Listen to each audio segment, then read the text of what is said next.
प्रणतदेहिनां पापकर्षणं तृणचरानुगं श्रीनिकेतनं फणिफणार्पितं ते पदाम्बुजं कृणुकुचेषु नः कृन्दिहृच्छयम्। नमस्कार मित्रों, ये जो श्लोक है ये रास पंचाध्याय के तीसरे अध्याय का 7वां श्लोक है, जिसे हम आज गहराई से समझेंगे। तो आइए सबसे पहले इसके अर्थ को समझते हैं। तो जो श्लोक है वह कहता है प्रणतदेहिनां पापकर्षणम, अर्थात प्रणाम करते हुए या झुके हुए देहधारियों के पापों को खींच लेने वाला तृणचरानुगम श्रीनिकेतनम, अर्थात तिनकों पर चलने वालों को हाँक कर श्री के घर में ले जाने वाले फणिफणार्पितम ते पदाम्बुजम, अर्थात नाग के फन आपके चरण कमलों में अर्पित हैं। कृणुकुचेषु नः कृन्दिहृच्छयम्, अर्थात हमारे दुखते स्तनों में और हृदय में जो पीड़ा है उसे काट दीजिए।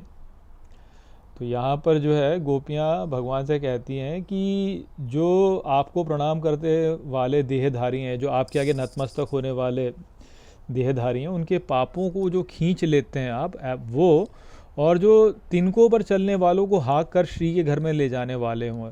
यहाँ पर क्योंकि शब्द जो है तृणचरानुगम, कि तिनकों पर चलने वाले, पर वास्तव में जो तृण है ये तिनका नहीं है, ये वास्तव में तृष्णा है।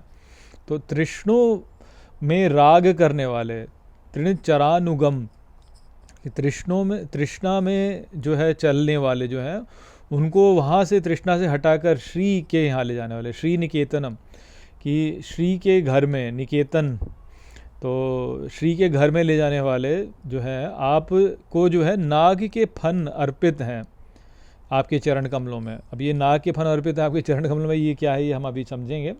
फिर आगे वो कहती हैं कि हमारे जो दुखते हुए तन है या जो हृदय में हमारी जो पीड़ा है उसको आप काट दीजिए। तो यहाँ पर जो है पहले तो भगवत स्वरूप का ही यहाँ पे जो है आप कहेंगे कि एक वर्णन हो रहा है कि जो आपके आगे जो झुक जाते हैं, जो आपके आगे नतमस्तक हो जाते हैं, या जिसको जो है उर्दू में कहते हैं सजदा करने वाले, तो आपके आगे जो झुक जाते हैं उनको, उनके सभी पापों को आप खींच लेते हो, अर्थात उनको स्वच्छ कर देते हो, आप उनके सभी पापों को आप नष्ट कर देते हो। और जो तृष्णा में जो लोग चल रहे होते हैं उन तृष्णा से हटा करके उनको श्री में ले जाते हो, श्री के घर में ले जाते हो। तो आपके चरण कमलों में नाग के फण अर्पित हैं। और तो ये जो नाग के फण यहाँ पे अर्पित हैं वो जो है वह आप यही कह समझ सकते हैं, जैसे नाग के बारे में हमने बात भी किया ना, कि नाग जो है वो प्राण का प्रतीक है और नाड़ी का भी प्रतीक है वास्तव में। और जैसे बृहदारण्यक उपनिषद में हमने जाना था ना कि जो नाग होता है या जो सांप होता है वह अपनी केंचुली बदल लेता है, उसका जो केंचुली होती है वो तो ऐसी बिल में पड़ी रहती है, और वो जो होता है वो मुक्त होकर स्वच्छंद होकर घूमता है बाहर। तो जो प्राण है वास्तव में वो प्राण की बात यहाँ पर रही है, फणि फन अर्पितम।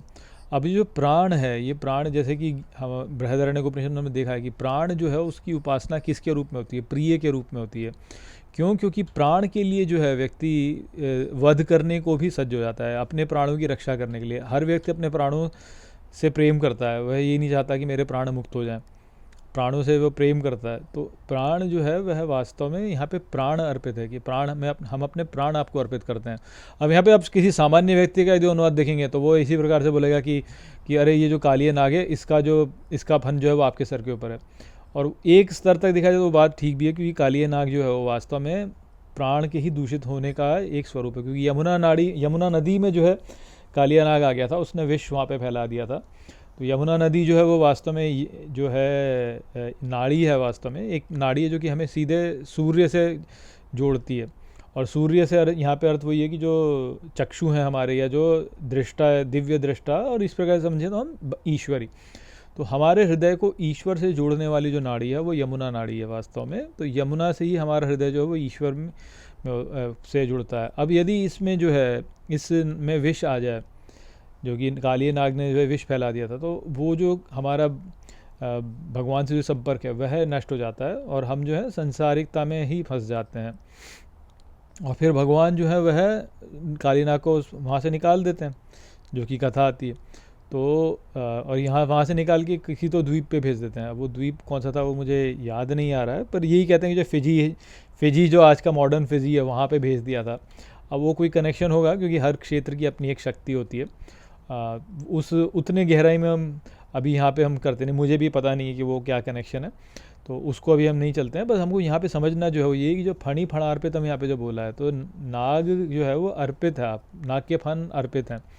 तो नाग जो होता है वह प्राण का ही प्रतीक है वास्तव में, और प्राण जो है वह यहाँ पे इस प्रकार से बोला जाता है कि हमारे प्राण जो है वो आपको समर्पित हैं। और दूसरी बात क्या है यहाँ पे कि हृदय बोला है ना उन्होंने कि जो हमारे सीने में जो हमारे स्तन है और जो हमारे हृदय में जो पीड़ा है उसको काट दीजिए आप। तो वो जो कालिए नाग है वो वास्तव में हृदय को ही दूषित कर देने वाला है, हृदय में ही जो है वह विष को डाल देने वाला स्वरूप था। तो वो जो है उसको वो हटा करके और जो है ईश्वर को समर्पित हो जाने से जो है यहाँ पे प्रतीक है वास्तव में कि हमने जो है हमारा प्राण और हमारा हृदय जो है वो आपको समर्पित कर दिया है। तो जो है आप हमारी इन सभी कष्टों को आप हर लीजिए। तो कष्ट जो होते हैं वो मूलतः हमको जब कष्ट लगते हैं तो हमको क्या लगता है कि कष्ट जो है ये हमको जो है लाइफ में जो हमको यहाँ पे पीड़ा होती है वो वास्तव में कष्ट है, जबकि वास्तव में वो उतना बड़ा कष्ट है नहीं, वो तो जो है स्वयं से निर्मित कष्ट है जो हमने जो है अपने कर्मों के फल जो हम भोग रहे हैं उस कारण से है। तो जो वास्तविक कष्ट हमारा है वो यही है कि हमारे पाप हैं, हमारे पाप संचित हैं जो कि हमको कष्ट दे रहे हैं वास्तव में। तो यदि ये पाप जो है ये नष्ट हो जाए तो हमारा जो जीवन में जो हमारे कष्ट हैं वो भी जो है नष्ट हो जाएंगे। और नष्ट हो जाने का अर्थ ये नहीं है कि देखिए, एक होता है कि आपको जो है जीवन में कष्ट मिले, एक होता है कि आप उन कष्टों से जो है दुखी हो। तो दुखी तो व्यक्ति जैसे ही भगवत शरण में जाएगा और अपना संपूर्ण समर्पण कर देगा तो वो दुख तो उसका वैसे ही नष्ट हो जाएगा, क्योंकि वो जानेगा कि अरे कोई प्रतिकूल परिस्थिति भी आ रही है तो भी मेरे पाप नष्ट हो रहे हैं, तो वो तो सुखी रहेगा। जैसे कोई तपस्या करता है, जब हम व्रत करते हैं तो हम भूखे रहते हैं, परंतु तब भी जो है मन में प्रसन्नता रहती है कि हम व्रत कर रहे हैं वास्तव में। क्यों? क्योंकि हमको ये लगता है कि अच्छा ये व्रत जो है इसको करने से जो है हमें कुछ लाभ होगा, हमारा कुछ भला होगा। तो ठीक इसी प्रकार से जब जीवन में कोई कष्ट आता है, जो कि कष्टकारी परिस्थिति आती है, तो व्यक्ति जो भगवान को समर्पित हो जाता है उसको दुख नहीं होता, उसको लगता है कि ठीक है मेरे पाप कट रहे हैं तो अच्छी बात है, ये मेरे पाप कट जाएंगे तो मैं भगवान के पास पहुंच जाऊंगा, मैं जो है मेरी स्थिति जो है वो भगवत अवस्था में हो जाएगी वास्तव में। तो भगवान जो होते हैं वो फिर ऐसे जो भक्त होते हैं जो इस प्रकार के मनोभाव में हो जाते हैं, जिसके भी बारे में हमने पिछले श्लोक में बात की थी, इसी के पिछला श्लोक जो था उसमें। तो जिस भक्त का ऐसा भाव हो जाता है कि भगवान भले प्रतिकूल परिस्थिति दें भले अनुकूल परिस्थिति दें, वो तो हम पर कृपा ही कर रहे हैं, तो फिर वो ऐसे भक्तों के जो पाप होते हैं उनको भगवान खींच लेते हैं बहुत स्पीड से, अत्यंत तीव्रता से उनका जो वो होता है वो खींच लेते हैं। देखिए, जैसे आप यदि किसी भी विक्रेता के पास में जाएं और वो आपको कोई वस्तु दे, देखा मान लीजिए कि आप जो है किसी सेलफोन वाले के पास में गए और वो सेलफोन से आपने बोला कि हमें एक सेलफोन दिखाइए, तो वो मान लीजिए आपको एक सेलफोन दिखाया, आप बोलेंगे अरे ये बहुत अच्छा सेलफोन है, इससे भी अच्छा दिखाइए, तो वो आपको और भी बढ़िया दिखाएगा। आप उससे बोलेंगे नहीं ये नहीं, मुझे इससे भी अच्छा दिखाइए, तो वो और भी अच्छा दिखाएगा। तो वो जो विक्रेता है वह प्रसन्न होगा, बहुत प्रसन्नता से आपको और अच्छे से अच्छे सेलफोन दिखाता जाएगा वास्तव में, तो आपको बेस्ट सेलफोन वो देगा।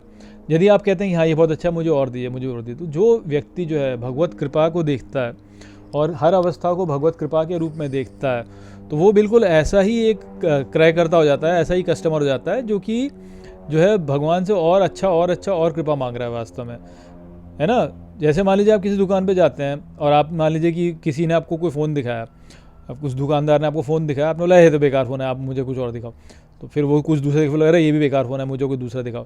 फिर तीसरी बार वो कुछ लाए और आप बोला ये भी बेकार फ़ोन है, तो अंततः वो क्या बोलेगा कि बोलेगा ठीक है यार, इसका अर्थ ये है कि तुमको लेना ही नहीं है वास्तव में, तो फिर तुम तो जाओ यहाँ से। पर यदि आप बोलते हो कि नहीं अरे यार बड़ा अच्छा फ़ोन है, आपने बहुत अच्छा फ़ोन दिखाया, मुझे और भी अच्छा फ़ोन दिखाइए, और ये बड़ा अच्छा फ़ोन है, मुझे और भी अच्छा फ़ोन दिखाइए। तो जो भगवान है, भगवान जो है वह कृपा के विक्रेता हैं, वो कृपा देते हैं, वो कृपा बेचते हैं और हम उनके जो है कस्टमर हैं। तो जब वो हम पर उनकी कृपा आती है और हम जब धन्यवाद बोलते हैं कि भगवान की बड़ी कृपा है, चलिए आप और कृपा कीजिए मुझ पे, तो भगवान फिर और कृपा करते हैं। आप और बोलोगे कि धन्यवाद आपकी कृपा, तो भगवान और कृपा करेंगे। तो कोई अनुकूल परिस्थिति आई तो भगवान की कृपा मान के प्रसन्न होकर उसे स्वीकार कर लिया, कोई प्रतिकूल परिस्थिति आई तो उसे भगवान की कृपा मान करके उसे भी स्वीकार कर लिया, और कि भगवान बहुत अच्छा किया, बहुत बढ़िया कृपा किया आपने, और कृपा करो।